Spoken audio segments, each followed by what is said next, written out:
오늘 우리에게 주신 하나님의 말씀은 신약 성경 요한복음 3장 16절입니다.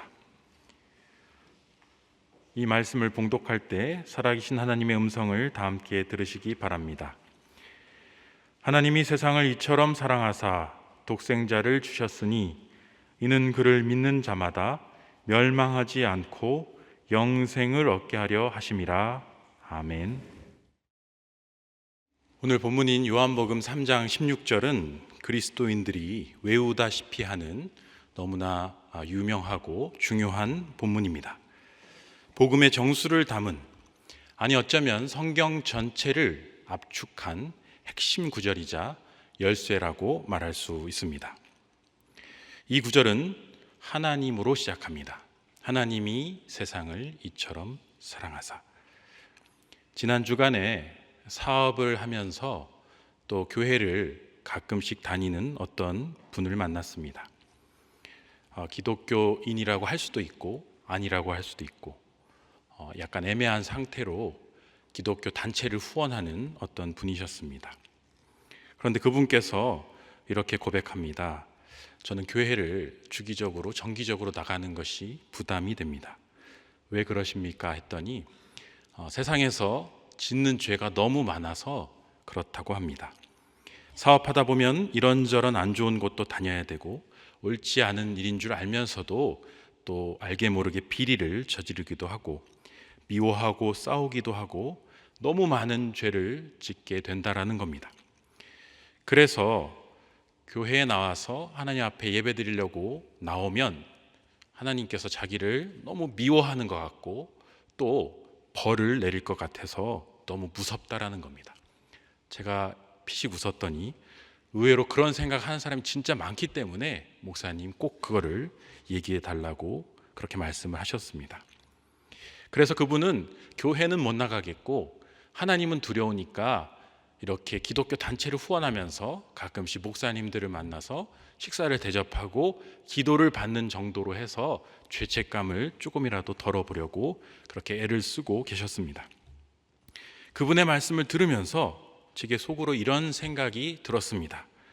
성도님, 사실 저도 죄가 많은 사람인데요. 그렇게 따지면 저도 목사할 자격은커녕 그리스도인이라고 불릴 자격도 없는 사람이 마찬가지인데요 라고 말씀드리고 싶었습니다. 그분이나 저나 모두 하나님 앞에서 죄인입니다.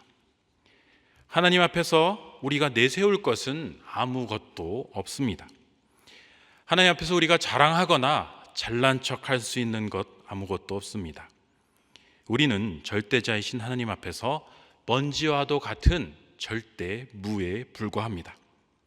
그런데 그런 죄인인 절대 먼지와 같은 우리가 어떻게 이 자리에 나와서 예배를 드릴 수 있는 것일까요? 그것은 오늘 본문에 나오는 것처럼 하나님이 우리를 이처럼 사랑하셨기 때문입니다. 우리가 하나님을 사랑한 게 아니라 하나님이 우리를 사랑하셨다라고 성경은 말하고 있습니다. 이 사랑은 무조건적인 사랑입니다. 자격을 따지지 않습니다. 죄의 경중을 따지지 않습니다. 지위 고하와 재산의 유무도 따지지 않습니다. 그런 것은 하나님 앞에 우리가 내세워서 아무런 소용이 없는 것들입니다. 왜냐하면 우리가 하나님을 믿기로 선택한 것이 아니라 철저히 복음은 하나님이 우리를 선택하셨고 사랑하셨다라고 말하고 있기 때문입니다. 오늘 본문의 주어는 철저히 하나님이십니다. 하나님이 그렇게 결정하시고 선택하셨다.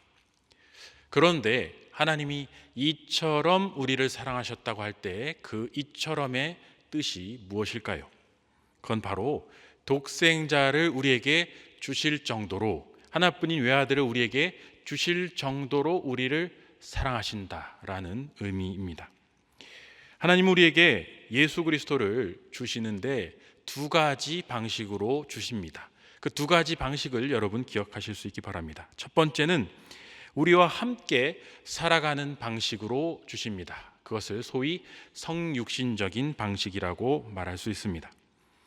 그리고 두 번째는 우리 대신 우리의 모든 죄를 지고 십자가에 못 박아 죽이시는 방식으로 우리를 사랑하십니다. 먼저는 성육신적 방식에 대해서 함께 생각해 보겠습니다. 성육신적 방식의 사랑이란 바로 동행하는 사랑, 함께하는 사랑, 임마누엘의 사랑을 말합니다. 우리는 사랑하는 사람이 생기면 그 사람에 대해서 생각하게 되어 있습니다. 하루 종일 그 사람이 무엇을 하고 있는지, 무슨 생각을 하고 있는지 생각하게 되어 있습니다. 그와 밥을 먹고 대화를 하며 일상을 공유하는 것을 기쁘게 생각합니다. 그러다가 그것이 발전하면 결혼해서 함께 살기도 하는 것이죠. 사랑은 무엇보다도 함께하는 것이라고 정의할 수 있습니다. 시간과 공간을 공유하지 않는 사랑은 공허한 사랑입니다. 말뿐인 사랑입니다. 온라인 메타버스가 지금 대세인데요. 온라인과 메타버스의 한계는 그것이 우리의 시간은 함께 공유할 수 있지만 육체, 몸이 함께하는 공간을 공유할 수 없다라는 데 있습니다. 우리 예수님은 하늘에서만 계시지 않고 땅으로 내려오셔서 우리와 공간을 공유하셨습니다. 우리와 함께 밥을 먹으시고 주무시고 배를 타셨습니다. 병자를 고치시고 귀신을 쫓아내시고 죄인의 집에 가서 친히 친구가 되어서 잔치에 어울려 주셨습니다. 주님은 우리와 함께 울고 웃고 손을 잡고 춤추며 우리의 시간과 공간을 함께 공유하며 우리의 친구가 되어 주셨습니다. 그것이 바로 성육신적인 함께하는 사랑입니다. 사랑이란 그런 것입니다. 우리의 인생은 매우 짧습니다. 세월은 순식간에 지나갑니다. 이 짧은 인생을 여러분은 무엇을 위해서 살고 계십니까? 여러분은 무엇을 위해서 돈을 벌고 무엇을 위해서 아침부터 밤까지 열심히 일을 하고 성공을 추구하고 계십니까?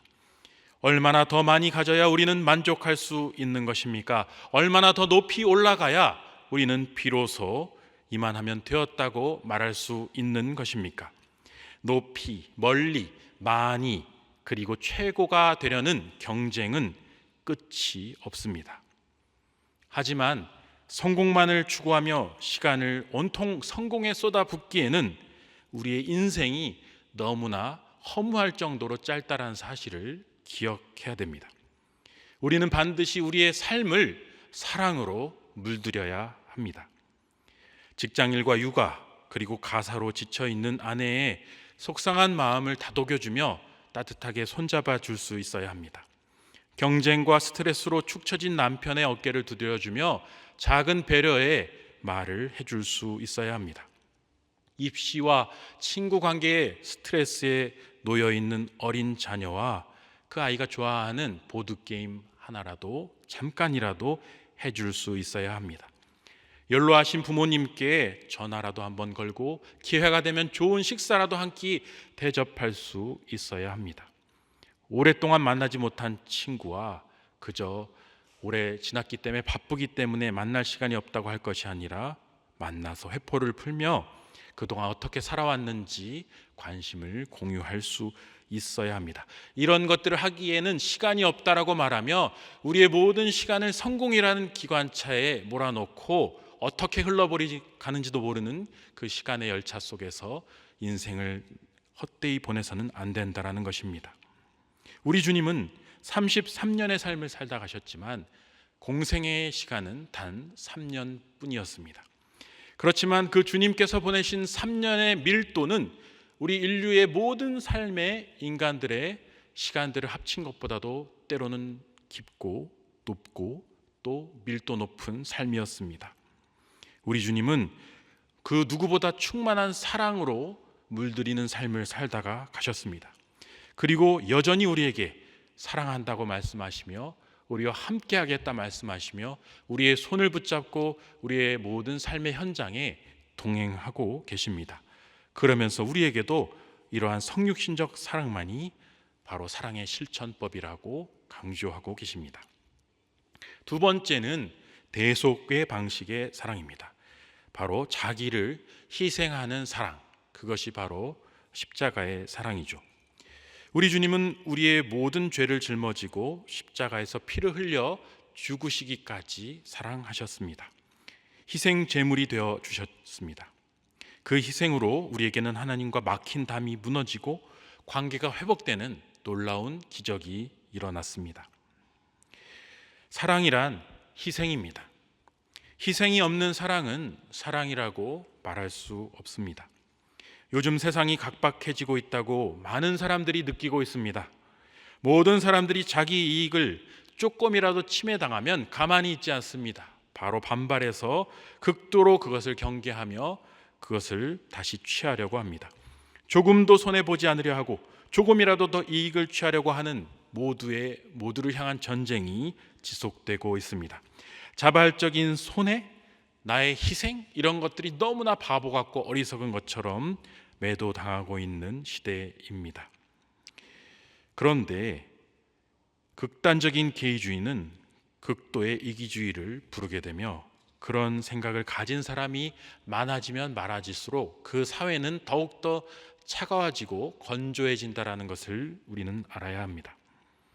십자가의 사랑은 그런 흐름에 저항하라고 우리에게 말씀합니다. 우리 주님은 누군가 오른뺨을 때리면 가서 고소하라고 하신 게 아니라 왼뺨을 돌려대라고 말씀하셨습니다. 누군가 오리를 같이 가자고 말하면 돈을 달라고 하는 것이 아니라 오히려 공짜로 심리를 동행해주며 그와 더불어 시간과 공간을 함께 하라고 말씀하셨습니다.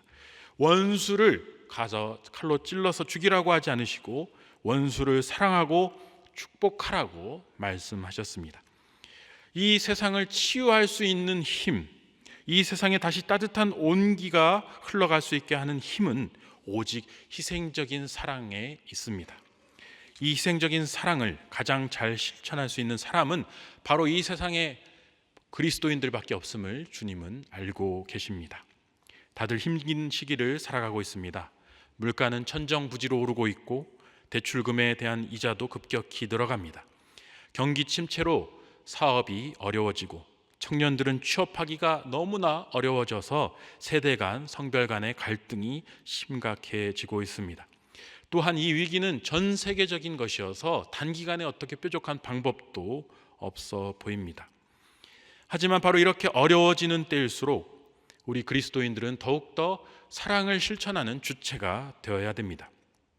나보다 더 어려운 사람을 조금이라도 더 생각할 수 있는 사람들이 되어야 한다는 것입니다.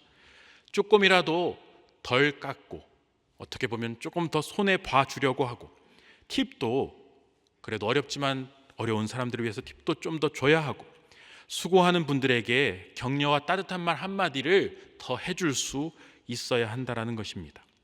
모두가 힘들어서 이기적이 되어가면 되어갈수록 우리는 더 이타적인 사랑을 실천해야만 합니다.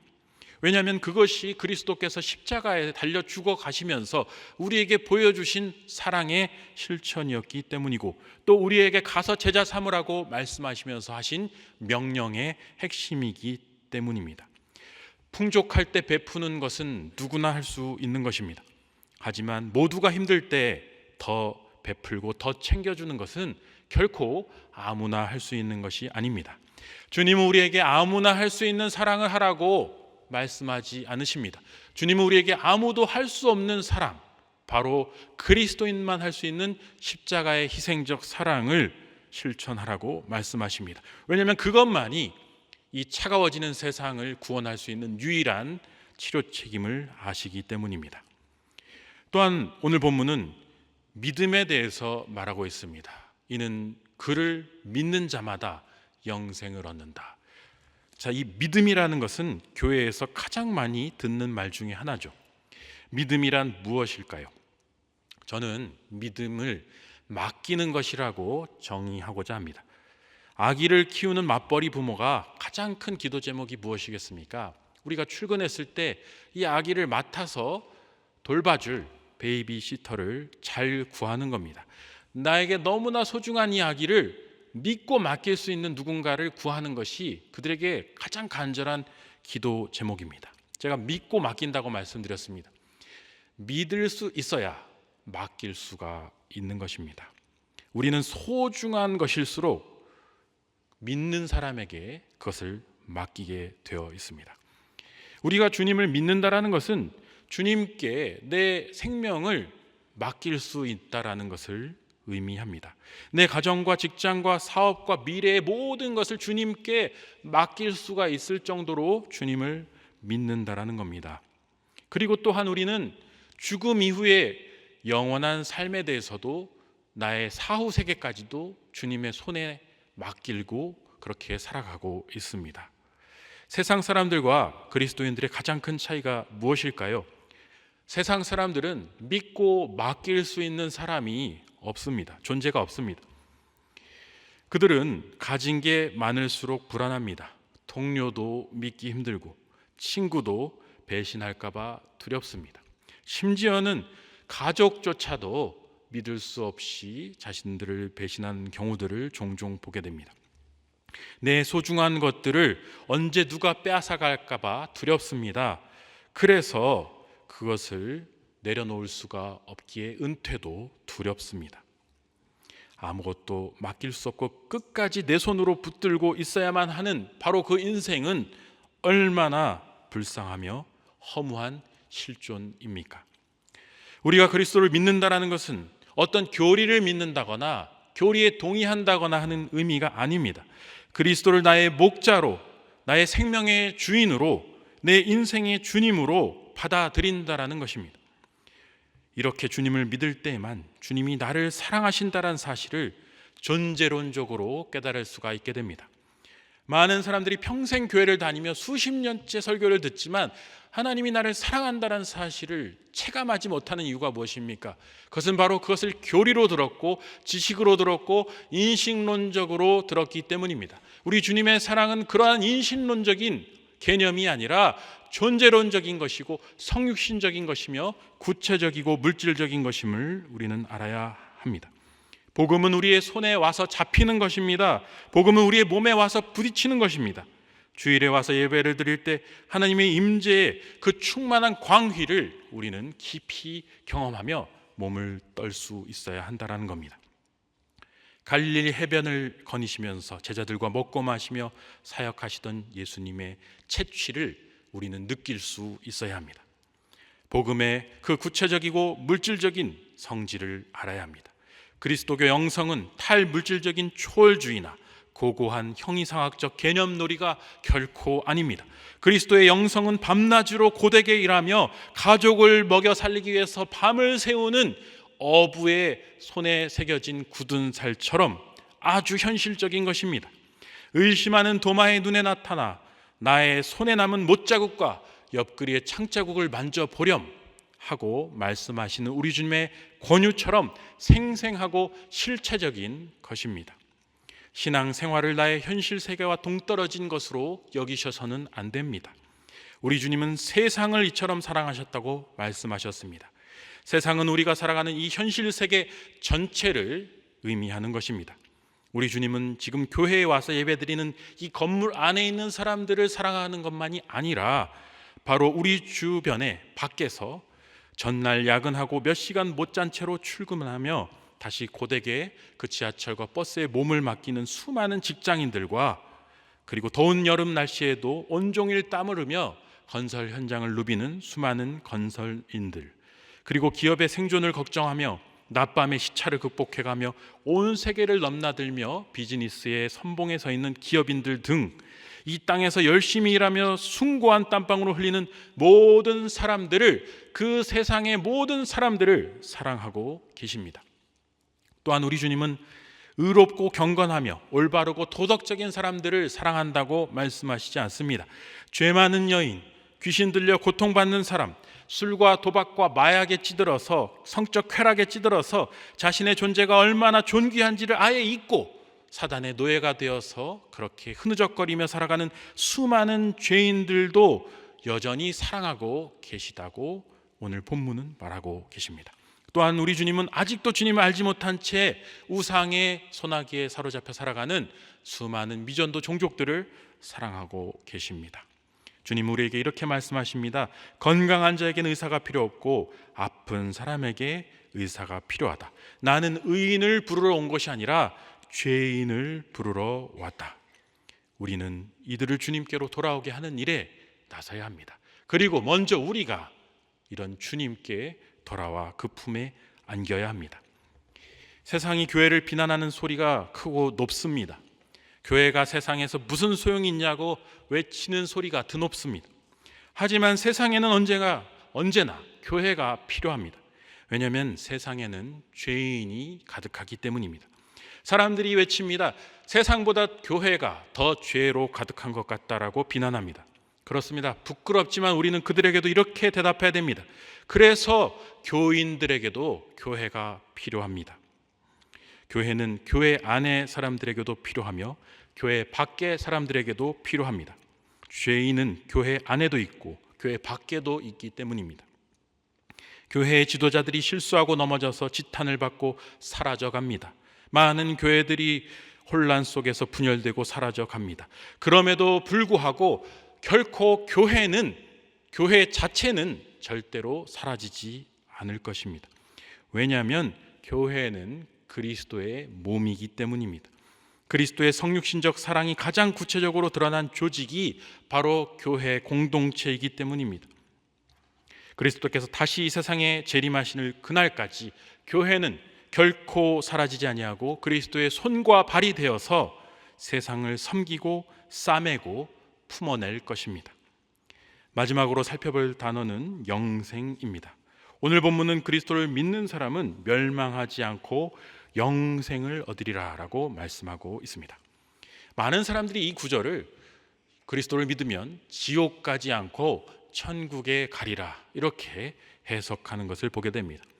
하지만 영생은 우리가 가게 될 미래의 천국만 가리키는 단어가 결코 아닙니다. 영생은 현재적 차원의 영생이기도 합니다. 그리스도인은 바로 지금 여기에서 영생을 살아가는 존재입니다. 우리에게는 과거, 현재, 미래가 아니라 매일매일이 영원한 현재로 새롭게 주어지고 있습니다. 따라서 우리에게는 날마다 새로운 소망이 주어집니다. 그 소망은 바로 우리의 미래에 대한 소망이며 내가 지금은 비록 죄에 굴하여 있지만 더 나은 존재가 될 수 있다라는 소망이며 내가 더 위대한 삶을 살아갈 수 있다라는 소망입니다. 그리고 또한 내가 그리스도를 닮아갈 수 있는 그 가능성이 있다라는 소망입니다. 내가 비록 지금은 이기적이지만 더 많은 사람들을 사랑하고 그들을 주님께로 돌아오는 일에 쓰임받는 도구가 될 수 있을 것이라는 소망입니다. 우리는 자주 쓰러지고 넘어집니다. 무너지고 좌절합니다. 실패하고 흔들립니다. 하지만 우리는 매일매일 새롭게 시작할 수 있습니다.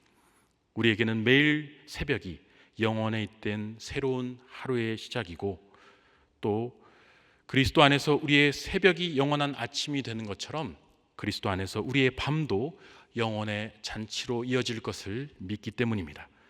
복음은 우리를 자유롭게 하고 우리를 매일 매순간 다시 시작할 수 있게 합니다. 그러므로 성도 여러분, 예수 그리스도께서 여러분을 사랑하신다는 사실을 기억하시기 바랍니다. 주님의 손을 붙들고 다시 일어나 걸으실 수 있기를 바랍니다. 다시 그분의 사랑을 체험하시고 여러분의 모든 걱정과 근심과 미래의 염려를 주님께 믿고 맡기실 수 있기를 바랍니다. 그리스도 안에서 다시 시작하십시오. 내일이나 모레, 일주일 뒤, 한 달 뒤가 아니라 오늘, 지금 여기에서 주 예수 그리스도 안에서 과감히 다시 시작하십시오. 소망의 하나님이 여러분과 함께 하시기를 바랍니다. 기도하겠습니다. 사랑의 주님, 우리 주님께서 죄인인 우리를 사랑하여 주시고 영원한 생명을 주신 것을 감사드립니다. 이 사랑을 가슴에 새기고 세상에 나아가 후회 없이 뜨겁게 사랑하며 주님의 복음을 전하는 삶 살게 하여 주옵소서. 예수 그리스도의 이름으로 기도하옵나이다. 아멘.